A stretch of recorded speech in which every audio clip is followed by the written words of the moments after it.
यति बेला म यो गलेक नगरपालिका वार्ड नम्बर 30 भन्ने ठाउँमा छु र यति बेला मसँगै एकजना अत्यन्त उदाहरणीय व्यक्तित्व हुनुहुन्छ। कालीगण्डकी गाउँपालिका वार्ड नम्बर 5 लुङसिङका एकजना युवा व्यवसायी हुनुहुन्छ, जो आफैमा एउटा मेहनती, ऊर्जाशील, लगनशील र अनुशासित हुनुहुन्छ र इमानदारीताको एउटा पर्यायवाची समेत हुनुहुन्छ। उहाँ अत्यन्त परिश्रम गर्ने व्यक्ति, परिश्रम गर्न रुचाउने व्यक्ति र उहाँले अहिले यो उखुको जुस पेल्ने यो व्यवसाय विगतका वर्षहरूदेखि गरिराख्नु भएको छ र उहाँ करिब 6 वर्ष भारतको चेन्नईमा पनि उहाँले चाहिँ यो वैदेशिक रोजगारको क्रममा भारतको चेन्नईमा पनि उहाँले चाहिँ काम गरेर उहाँ फर्किनु भएको हो र उहाँले आफ्नै गाउँमा आफ्नै जग्गा र आफ्ना वरिपरि रहेका अन्य छिमेकीहरूको जग्गालाई पनि ठेक्कामा लिएर उहाँले करिब 4 बिघा जमिनमा उहाँले उखु लगाउनु भएको छ र त्यही आफ्नै उत्पादित उखुलाई यहाँ ल्याएर यो 0 भन्ने ठाउँमा ल्याएर चाहिँ उहाँले यो व्यवसाय सञ्चालन गर्दै आउनु भएको छ र बाँकी कुरा उहाँसँगै हामी बुझ्ने प्रयास गर्नेछौँ। यहाँलाई स्वागत छ। नमस्कार। यहाँको परिचय? मेरो नाम अनिल नेउपानी हो। मेरो गाउँपालिका नम्बर 5 मा पर्छ, गुरुङदी लुङसिङ। र अहिले गाउँको पनि यसो विकास गर्न पर्यो भनेर एउटा सानो नेपालमै रोजगार केही गरे हुन्छ कि भन्ने सोचले यहाँ एउटा 2-4 वर्ष भयो यहाँ गर्न थालेको। गाउँ अनि आफ्नो गाउँमा यसो केही परिचय गराउनु पर्यो भनेर लक्ष्य लिएर यहाँ सानो जुस पसल सञ्चालन गरेको छु। अनि मेरो घरकै लगानीमा पहिला बुवाले खुद बनाउनुहुन्थ्यो भने मैले यसो जुस बनाउँछु भन्ने सोचले गरेको छु। भनेपछि तपाईँहरूले पहिला गाउँमा उत्पादन गरेको आफ्नै उखुबाट तपाईँहरूले त्यसलाई पेलेर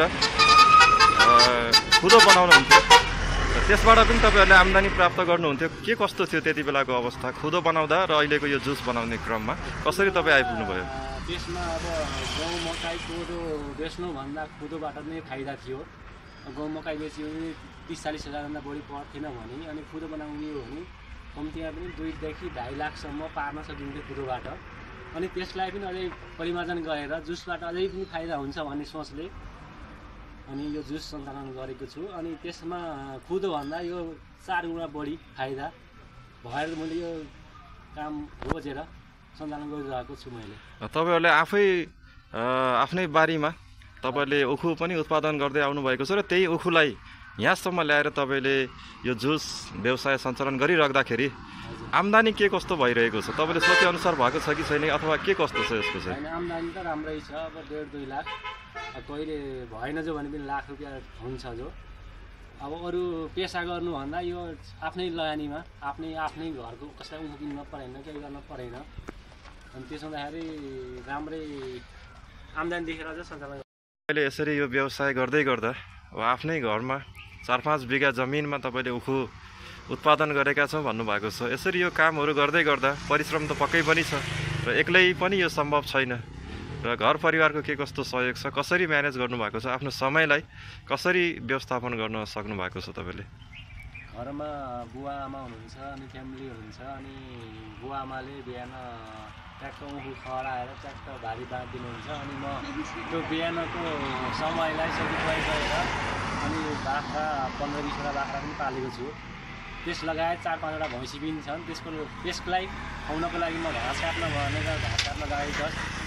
बुवा आमाले उखु मलाई मिलाइदिनुहुन्छ, खराउने गरेर ट्याक्क भारी बनाइदिन्छ। त्यही समयलाई सदुपयोग गरेर म घाँस ल्याएर भैँसीहरूलाई हालिदिने। भनेपछि यो उखुको यो जुसको यो जुन व्यवसाय सँगसँगै कृषिलाई पनि तपाईँले यो चाहिँ बाख्रा पालन, भैँसी पालनलाई पनि तपाईँले चाहिँ जोड दिनु भएको छ।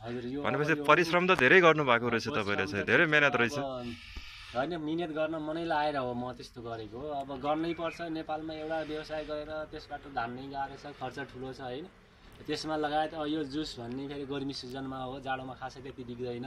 त्यही जाडोको सदुपयोग गर्नको लागि मैले भैँसी बाख्रा पालेर अहिले त्यही समयलाई सदुपयोग गर्ने, त्यो फेर किन फाल्ने, त्यही समयमा हुन्छ भने त्यो पेसा गरेको। मैले बुवामा त